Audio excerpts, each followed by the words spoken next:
Hey folks, so I'm with Jim here aboard the Katie Lee 36 gram banks. We've completed 300 miles of our 1,800 mile trip to Boston. Jim, I don't know how your first experience was on a 300 mile crossing, but we hit the weather window perfect. We did.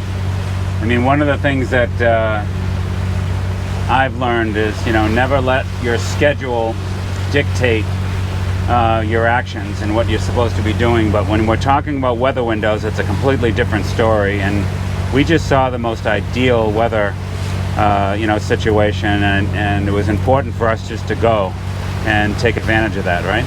So you see this crab trap in front of us? I do. So right now, I would be heading out. I wouldn't be heading in.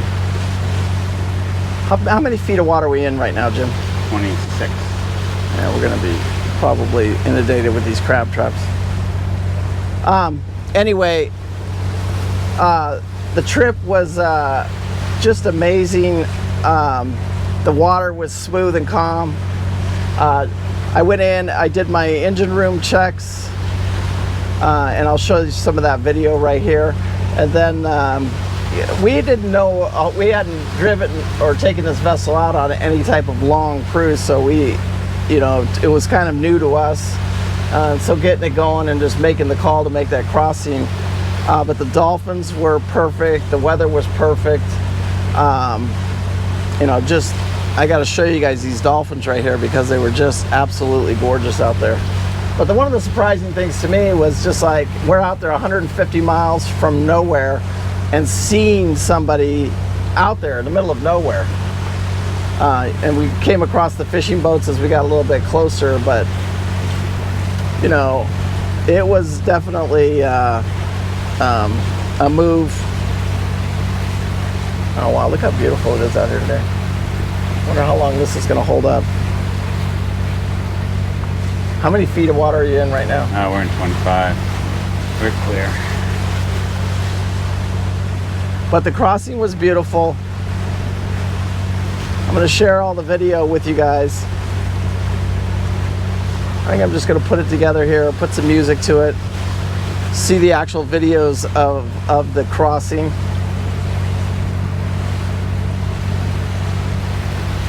I don't know how to describe this to you guys, but this water is like the deepest blue. And it just looks like it goes all the way to infinity. Unbelievable. We've had to change course like 3 times to avoid collision, and it's hard to believe that we're out here in the middle of the Gulf, 100 miles from shore either direction, and you have to literally, there'll be a boat in your way. We've had it happen now 3 times where we've had to take the autopilot off, steer around another boat. We would have literally last night hit a boat if we hadn't done it. There's dolphin everywhere. Oh my gosh, it's beautiful.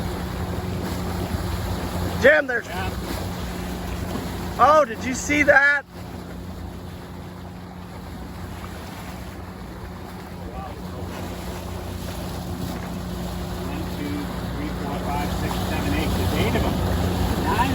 More than that.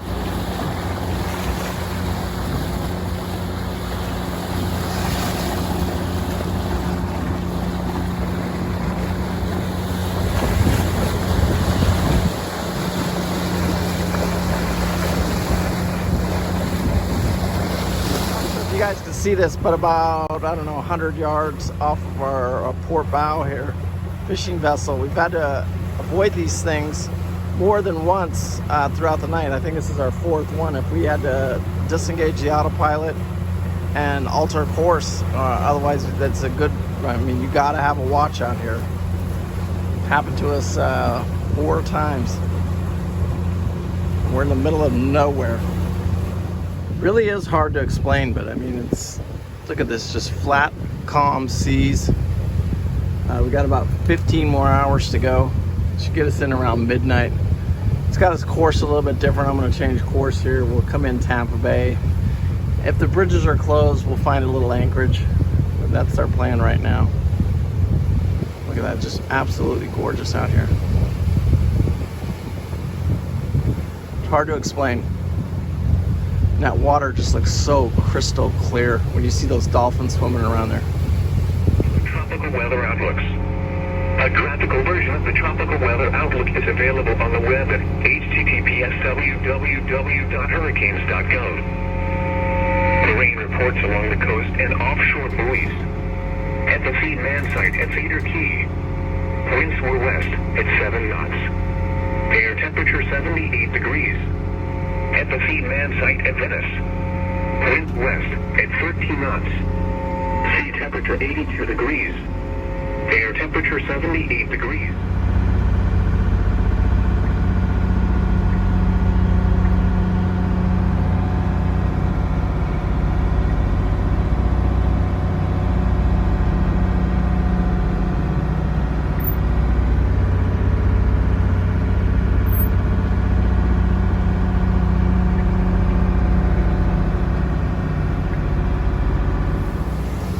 Okay guys, so it's Sunday evening.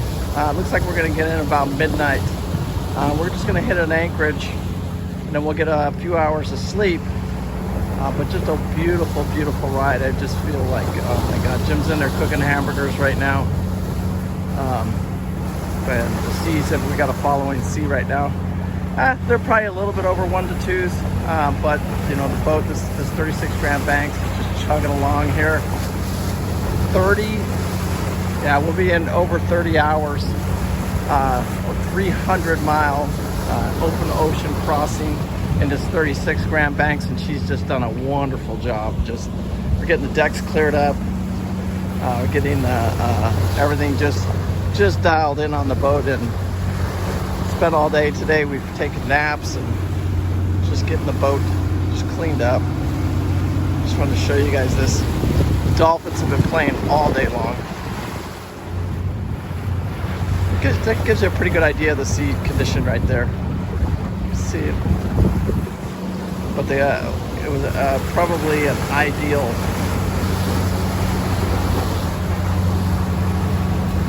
Back there, you can see that. You can't buy that view. Look at that sunset. Guys, we couldn't ask for a much better. You can see the moon right there coming up. And then you can see the sun setting right there. Just couldn't ask for a better evening out here. Just unbelievable. The dolphins are really what made it for me. I mean, I never expected that at all. And that was just spectacular. It was magical to watch them play. You know, riding our bow wave, and we had what, 8 of them at one point, Paul? There was more than that, but yeah, it was. It almost felt like we were flying on a magic carpet ride. Yeah, like we were in the air, and you know, we were all in the air. The water was so clear, and the dolphins looked like they were having so much fun. Right. It was just like being out there on a magic carpet ride. Yeah. I loved sitting on the boat. Also, the only big surprise we had was we came up on a boat. You saw it on the radar. I was taking a nap, but it was amazing to see somebody just anchored out there in the middle of nowhere. Just literally. Well, it was around midnight, and beautiful night, moonlit night.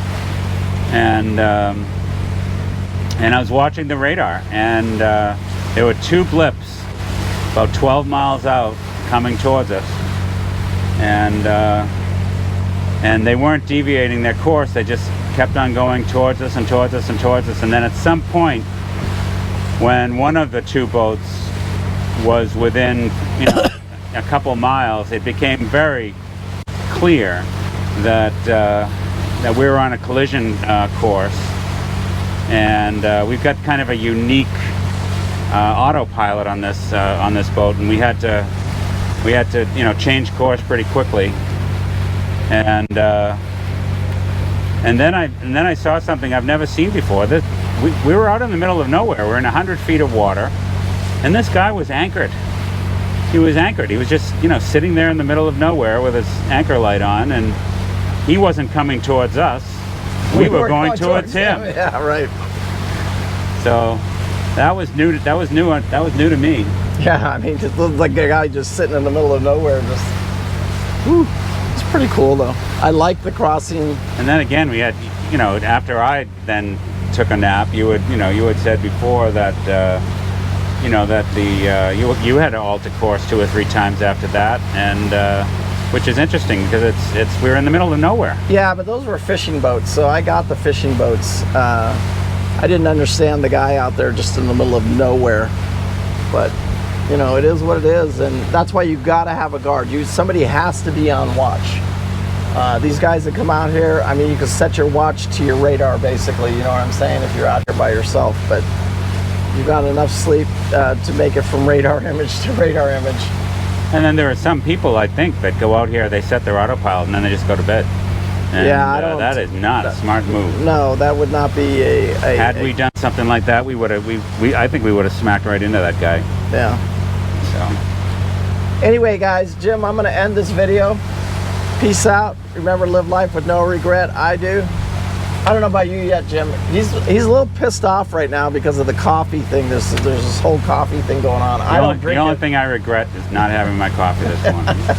But we're good. Everything's fine. Hey, I'm going to link the live video too from this morning because we did run aground. It was a tricky pass coming out. But we made it out. We didn't panic. You can see it in the video. About halfway through the video, we did run aground a little bit, but we just backed off of it and went to port a little bit, and we were fine. Again, I think I wasn't really worried too much about running aground because I knew we were going very slow. I knew we could back off it if we had to, and because of local knowledge, we knew that the bottom was sand. Yeah, right. And so we were good. Yeah, right. If there were rocks, it would have been a different story. Yes. All right, guys. Peace out. Thank you guys so much for watching. I do appreciate it. Bye.